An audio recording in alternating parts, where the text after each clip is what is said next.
What's going on, guys? Here from Student Football Athlete, and in this video I'm gonna do everything in my power to convince you to train your legs and show you how to train them properly. Let's start with the number one reason why you may be avoiding training your legs. You're worried that training your legs will make them too bulky, too big, which will make you too clunky and less agile.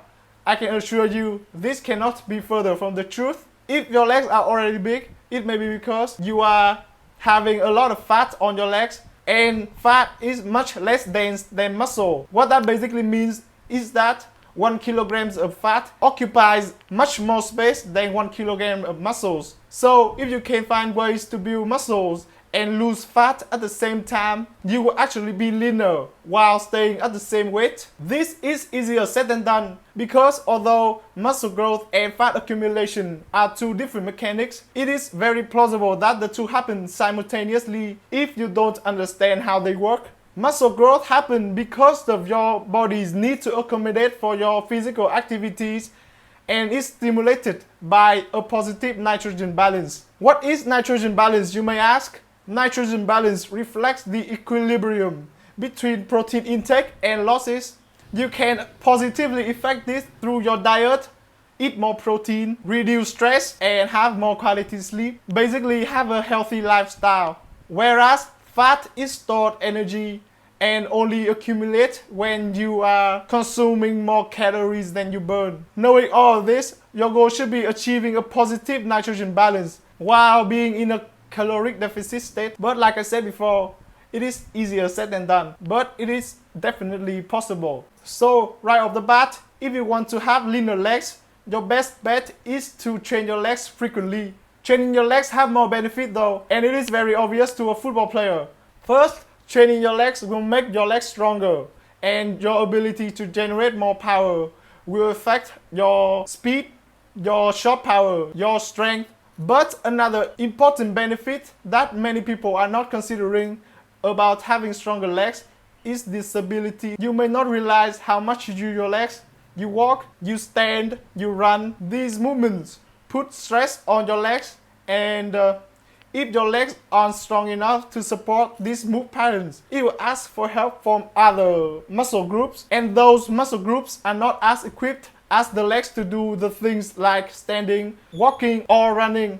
So if you have poor stability in your legs, you may experience lower back pain even when you are standing. Now let's get to the exciting part of the video, which is training your legs. Most people think that in order to train your legs, all you need to do is squatting. Squat is a great exercise. It is considered one of the best exercises you can do for your legs. But it is not the answer to all of your leg training questions. This is because your body can be divided by two chains. The anterior chains, which are the muscles in front of your body, and the posterior chains, which are the muscles behind your body. So your lower bodies, the anterior chains muscles are the most notable are the quads, which consist of 4 big muscle groups, hence the name quad, and your posterior chain, which the most notable muscles in your lower bodies are the hamstrings and your booty, or more scientifically known as the glutes. In order to perform a squat, every muscle group of your lower body has to work in sync with each other,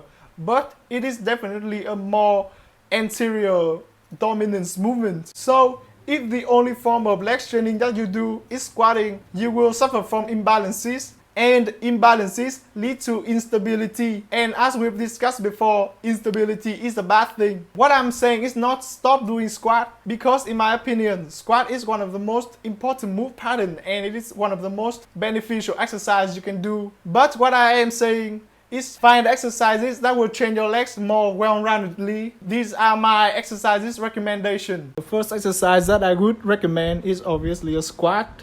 As I've said before, the squat is one of the most beneficial and influential exercise you can do for your lower body. When it comes to form, I'm sure most of you know the basics. Take a shoulder wide stance, go all the way down slowly, and go up explosively. But there's more. At the very top of the squat, instead of going straight down, squeeze your glutes, and you'll see you have 1 or 2 centimeters left in the tank. And this 1 or 2 centimeters is the difference between a good and a great squat. The squat is one of the movements that you can load up very heavily, but if you are a beginner and you never squat like I'm showing you right here, you will still see growth only using your body weight. Do as many as you can in 20 seconds, 3 times. Next is the lunge. This is a very effective exercise when it comes to training your quad. You can clearly see my quad are popping as I lunge forward. And this is a very good balance exercise. So I would highly recommend you adding this into your exercise pool. Now let's shift our focus onto the posterior chain. And this exercise might come off very familiar to you because it is the reverse lunge. Instead of putting your leg forward, you put your leg backwards. So when you come up, it is initiated by the hamstring of the other foot, not by the quad of your lunging foot. And this is the final exercise. I call this the one-legged deadlift, even though we are not technically lifting anything. But I come up with this exercise based on the deadlift. Training at home, I don't have the luxury of a barbell, so I have to get very creative.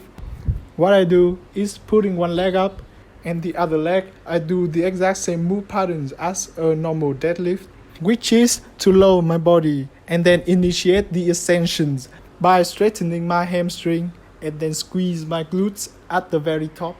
Because you do this one-legged, it will also change your balance. So if you have a balance issue, it will definitely show. Like in my case here, my right foot isn't as good at balancing as my left foot. So that is something I need to work on.